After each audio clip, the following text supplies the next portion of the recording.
Hello दोस्तों, संविधान व राज्य व्यवस्था भारतीय संविधान का आज का हमारा पहला वीडियो है, जिसमें हम संविधान क्या होता है, राज्य व्यवस्था क्या होता है, ये सबको देखेंगे। अर्थात संविधान के परिचय में संविधान के कीवर्ड के बारे में जानेंगे कि जो जो शब्द का प्रयोग होता है संविधान में, उसके बारे में पता रहना चाहिए। तभी आगे के टॉपिक को देखने के समय हमको ये वर्ड आएंगे तो हम उसको समझ पाएंगे। ठीक है, तो आइए समझते हैं भारतीय संविधान।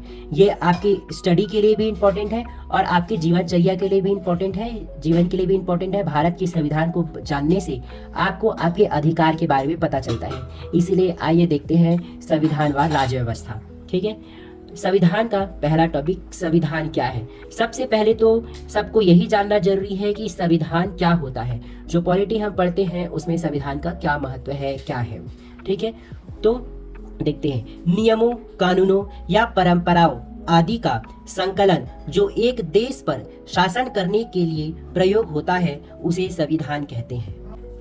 संविधान नियमों, कानूनों या परंपराओं आदि का संकलन जो एक देश पर शासन करने के लिए प्रयोग होता है उसे संविधान कहते हैं। ठीक है, नियम, कानून और परंपराओं का संकलन बहुत होता है, लेकिन जिसके द्वारा देश पर शासन किया जाता है उसे संविधान कहते हैं। ठीक है, तो कोई भी पूछे संविधान क्या है, तो नियमों, कानूनों और परंपराओं का संकलन जिससे किसी देश पर शासन किया जाता है वह संविधान है। अब उस संविधान के कानूनों को क्रियान्वयन करने के लिए, व्यवहार में लाने के लिए राज्य व्यवस्था का उपयोग किया जाता है। राज्य व्यवस्था शब्द काफी बार सुना होगा। आइए देखते हैं राज्य व्यवस्था।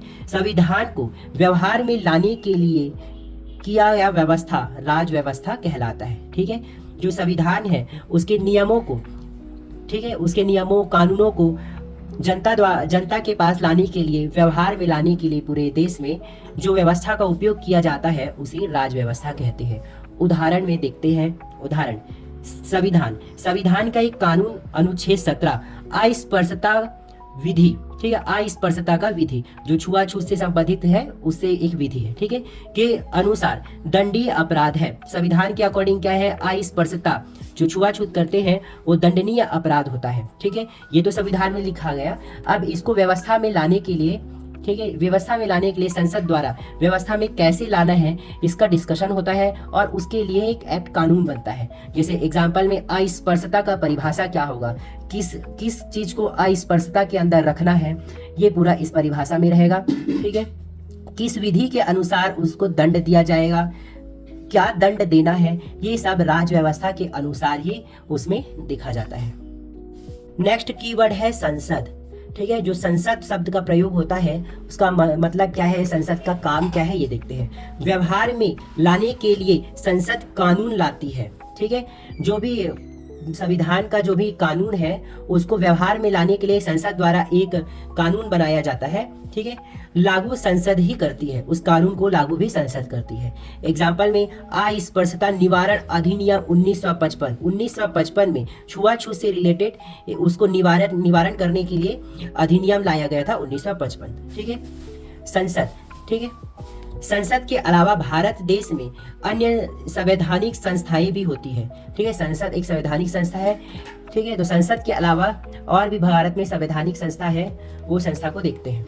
भारत में 3 प्रकार की संवैधानिक संस्था है जो संविधान में है, मतलब कुछ संविधान में उल्लेखित है, कुछ संविधान में नहीं है। ठीक है, जैसे संवैधानिक संस्था, असंवैधानिक संस्था और गैर संवैधानिक संस्था।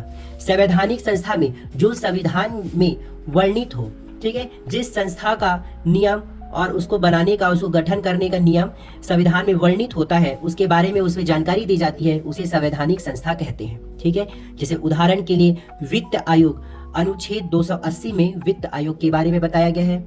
अनुच्छेद 324 में चुनाव आयोग के बारे में बताया गया है, जिसे निर्वाचन आयोग भी कहते हैं। अनुच्छेद 279A में जीएसटी परिषद के बारे में बताया गया है। तो ये सब की सब क्या है, संवैधानिक संस्था है। असंवैधानिक संस्था, ऐसी संस्था जो संविधान के प्रावधानों अनुरूप नहीं है, संविधान के प्रावधानों के अनुरूप नहीं है, उसे असंवैधानिक संस्था कहते हैं। उदाहरण में जैसे नक्सलवादी संगठन ISI जो संविधान को ना मानते हो वो असंवैधानिक संस्था में आते हैं। गैर संवैधानिक, ऐसी संस्था जो संविधान के प्रावधान के अनुरूप है लेकिन इसका वर्णन संविधान में नहीं होता है, ठीक है। संविधान के प्रावधानों के अनुरूप तो होता है, लेकिन इसका वर्णन संविधान में नहीं है, मतलब इसके बारे में, इसके डिटेल, इसका परिभाषा संविधान में नहीं दिया गया है, वो गैर संवैधानिक है। ठीक है। ये संस्थान संविधान को लागू कराने में सहायक होती है। गैर संवैधानिक संस्था का कार्य संविधान को लागू कराने में सहायक होती है। देखते हैं गैर संवैधानिक संस्था के बारे में। ये 2 प्रकार से काम करती है। ठीक है। पहला, राष्ट्रपति मंत्रिमंडल की सलाह पर बनाता है।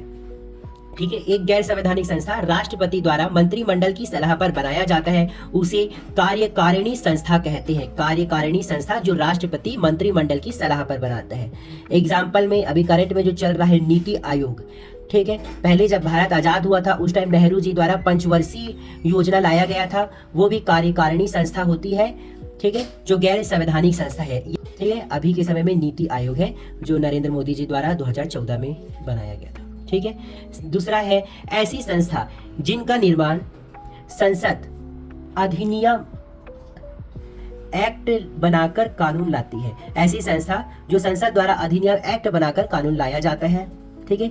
ऐसी संस्था को संविधिक संस्था या कानूनी संस्था कहते हैं। संविधिक संस्था या कानूनी संस्था। ठीक है। राष्ट्रपति द्वारा जो बनाया जाता है उसे कार्यकारिणी संस्था बोला जाता है। ठीक। और इसे संविधिक संस्था और कानूनी संस्था कहते हैं। इसका उदाहरण राष्ट्रीय मानव अधिकार आयोग NHRC 1993। ठीक है। सूचना आयोग, इनको दंड देने का भी अधिकार होता है। ठीक है। संविधान महत्व और उसका वर्गीकरण। ठीक है। संविधान का महत्व और उसका वर्गीकरण नेक्स्ट वीडियो में देखेंगे। आज सिर्फ संविधान का महत्व देखेंगे कि किसी भी देश के लिए संविधान क्यों जरूरी होता है। ठीक है। इसका महत्व क्या है। ठीक है। संविधान को वैधानिक कानून मान्यता प्राप्त होता है। ठीक है। संविधान को वैधानिक और कानून मान्यता प्राप्त होता है। संविधान देश की सर्वोच्च विधि होती है। सर्वोच्च विधि मतलब एक सर्वोच्च कानून होता है। ठीक है। विधि मतलब कानून। महत्व, इसका महत्व है पहला, संविधान देश की शासन प्रणाली को तय करता है। ठीक है। संविधान के ही द्वारा देश में कैसा शासन चलेगा ये देखा जाता है। जैसे कि शासन प्रणाली में लोकतंत्र, राजतंत्र। ठीक है। लोकतंत्र ही प्रजातंत्र भी कहलाती है। जैसे भारत में हमारा क्या है, लोकतंत्र है। ठीक है। पहले राजतंत्र था। तो ये संविधान ही शासन प्रणाली को तय करती है, देश की शासन प्रणाली को। ठीक। नेक्स्ट है संविधान देश की राज्य व्यवस्था को तय करता है। राज्य व्यवस्था क्या है आपको बताया गया था। ठीक है। संविधान के कानूनों को व्यवहार में लाना राज्य व्यवस्था था। ठीक है। तो राज्य व्यवस्था को तय करता है संविधान। ठीक है। राज्य व्यवस्था की प्रकृति एकात्मक, संघात्मक और अर्ध संघात्मक। ठीक है। एकात्मक, ठीक है, जहां शक्तियों का केंद्रीकरण हो उसे एकात्मक राज्य व्यवस्था कहा जाता है। ये जो है फ्रांस और ब्रिटेन में इस तरीके का राज्य व्यवस्था देखा जाता है। संघात्मक, फेडरल, शक्तियों का विकेंद्रीकरण। ठीक है। ऐसा राज्य व्यवस्था USA में देखा जाता है। ठीक है। संघात्मक, ठीक है, दोनों का लक्षण, एकात्मक और संघात्मक दोनों का लक्षण जहां दिखता है वो अर्ध संघात्मक कहलाता है। और इस तरीके का लक्षण भारत में दिखता है। जरूरत पड़ने पर केंद्र भी शासन करती है और जरूरत पड़ने पर राज्य भी अपने राज्य के लिए कानून बनाती है। ठीक है। अर्ध संघात्मक, संविधान देश की सरकार का स्वरूप बताता है। संविधान से ही देश के सरकार का स्वरूप बनता है। ठीक है। अध्यक्षात्मक में राष्ट्रपति अध्यक्षता करता है, जैसे USA में अभी राष्ट्रपति शासन जैसे चलता है। ठीक है। संसदात्मक, संसद के द्वारा कानून बनाया जाता है और संसद के द्वारा ही व्यवस्था चलती है। ठीक है। जैसे हमारे भारत में है। संविधान सरकार के अंगों की शक्तियों की सीमा तय करती है। ठीक है। संविधान सरकार के जो अंग होते हैं उनकी शक्तियों की सीमा तय करती है। ठीक है। अंग में जैसे कि विधायिका, कार्यपालिका, न्यायपालिका। ठीक है। विधायिका की शक्ति, कार्यपालिका की शक्ति, न्यायपालिका की शक्ति, इन सबकी सीमाओं को तय संविधान करती है। विधायिका जैसे कि भारत में विधि बनाने का काम करता है, विधि। अब इसी विधि को कार्यपालिका क्रियान्वयन करने का काम करता है। ठीक है। उसे व्यवहार में लाता है। ठीक है। और न्यायपालिका किसी के मौलिक अधिकार और कानूनों का हनन हो रहा है कि नहीं उसको देखने का कार्य करता है। अगर हनन हो रहा है तो उसे उस कानून को शून्य करने का भी कार्य करता है। ठीक है। संविधान का वर्गीकरण नेक्स्ट टॉपिक में देखेंगे। ठीक है। संविधान के वर्गीकरण भी मोस्ट इंपॉर्टेंट है, कुछ ना कुछ इसमें से क्वेश्चन पर बनता ही है और संविधान को जानने के लिए ये सब जरूरी है और भारत के वासियों को भारत का संविधान जानना ही चाहिए। आगे के वीडियो में मिलते हैं। Thank you.